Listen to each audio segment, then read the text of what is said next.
Fahmi. Oke, waalaikumsalam Bu. Sehat ya? Alhamdulillah Selalu sehat dan semangat.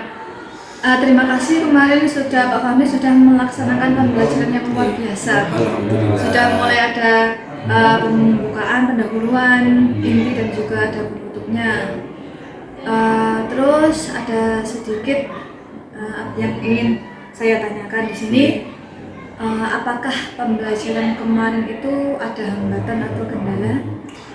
Kalau mungkin menurut saya untuk di pertemuan pertama, kedua biasanya tidak ada kendala. Anak-anak masih fun dengan suasana yang baru dan materi yang fresh alias yang baru mereka ketahui dan baru. Biasanya pertama, kedua tidak ada. Cuman biasanya nanti di pertemuan ketiga atau di keempatnya itu baru anak-anak mulai bosan. Jadi menerangkan dengan metode ceramah seperti saya kemarin itu biasanya membuat anak-anak itu juga sebagian bosan. Jadi mereka lebih minta dikasih atraksi. Nah, makanya kemarin saya masih kasih contoh anak satu maju itu biar jadi sebuah bahan lelucon atau guyon lah itu hanya gitu. Lalu kemudian biasanya juga ada yang benar-benar dia itu inginnya itu tidak hanya teori saja. Dan biasanya pemahamannya anak itu beda-beda kan Bu. Ada yang memang dari teori itu dia sudah bisa nangkap menggambarkan begini, sedangkan ada anak itu yang pengennya praktek terjun secara langsung. Nah, jadi biasanya setelah materi itu selesai atau mungkin biasanya saya membahas bab sholat selesai, yang sunnah selesai, wajib selesai, saya baru mengadakan yang namanya praktek sholat.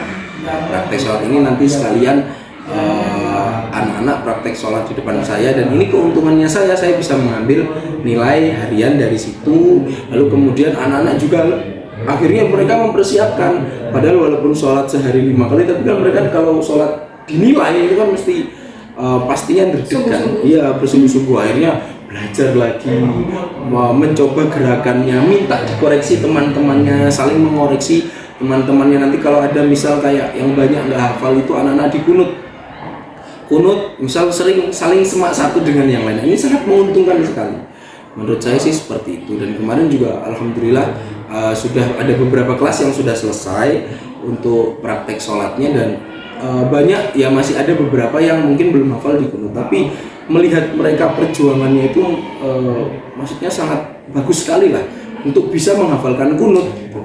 Dengan saling menyemak satu dengan yang lain, terus saling ayo cek in saya sujud ini bener apa belum, sujudnya udah bener apa belum, baca Al-Fatihahnya sudah bener gitu. Saling ngecek gitu. Saling ngecek lah itu namanya, saling koreksi satu dengan yang lain antar teman. Kalau saya amati kemarin pas observasi memang sudah ada praktek, sudah ada conceptual learning ya.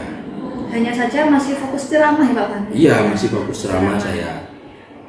Dari segi ada prakteknya, di situ sudah ada berpihak pada murid. Jadi pembelajaran yang berpihak pada murid, anak-anak ada apa kekurangannya, apa kelebihannya melibatkan peserta didik. Nanti kedepannya mungkin ada sarana prasarana dan lain-lain, tapi juga menyesuaikan materi pembelajarannya. Terus untuk menghadapi kendala dan hambatan tadi yang Pak Fahmi lakukan itu akhirnya bisa jadi saya mengubah konsep, misal kalau di pertemuan ketiga keempat itu anak-anak sudah mulai bosan, ya saya ajak lah anak-anak itu jalan-jalan ke masjid. Jadi ayo kita materi di masjid, kebetulan kan di dekat sini ada masjid Bu.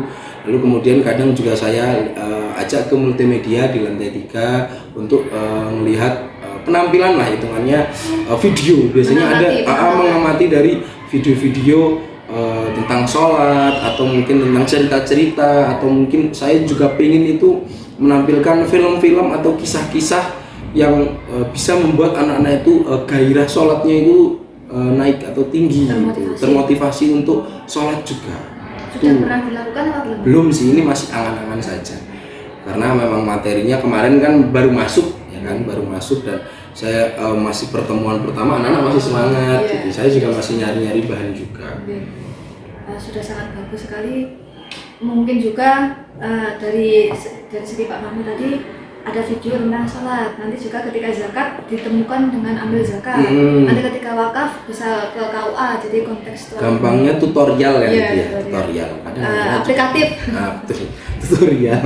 Terima kasih banyak Pak Fahmi. Sami-sami Bu. Semoga yang bisa kita lakukan ini bisa bermanfaat untuk memberikan peserta didik kita. Amin, amin. Terima kasih banyak Pak Fahmi ya. Sami-sami Ibu. Assalamualaikum warahmatullahi wabarakatuh. Waalaikumsalam warahmatullahi wabarakatuh.